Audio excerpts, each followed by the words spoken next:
ملک بھر کی طرح جنگ میں بھی عید میلاد النبی صلی اللہ علیہ وسلم کی تیاریاں عروج پر پہنچ چکی ہیں۔ دکانداروں کی جانب سے مختلف مقامات پر جھنڈیوں اور بیجز کے اسٹال لگا دیے گئے ہیں، جہاں سے شہریوں کی بڑی تعداد خرید و فروخت کرتی ہوئی دکھائی دے رہی ہے۔ اسی پر بات کر لیتے ہیں جنگ سے بیورو چیف ارسلان خان سے۔ جی ارسلان خان، جنگ میں کیسا جوش و جذبہ پایا جا رہا ہے؟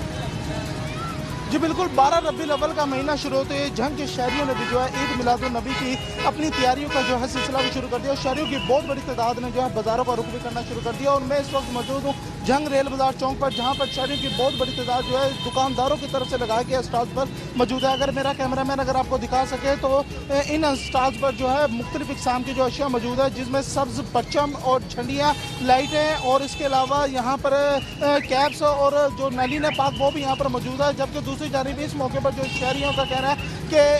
اس دن کو جو ہے تمام بچے، بزرگ اور نوجوان جو ہیں وہ بڑے پرجوش اور عقیدت کے ساتھ مناتے ہیں، اور شہریوں کی جانب سے گلی محلوں، مساجد اور گھروں کو جو ہے ایک خوبصورت انداز میں جو ہے لائٹنگ کے ساتھ سجایا جاتا ہے۔ جبکہ اور اس موقع پر لنگر کا بھی جو ہے خاص انتظامات بھی کیے جاتے ہیں۔ اس موقع پر جب ہماری دکانداروں سے بات ہوئی ہے تو ان کا یہ کہنا تھا کہ یہ دن ہر مسلمان کے لیے جو ہے ایک اہم سمجھا جاتا ہے، اور اس دن پر جو ہماری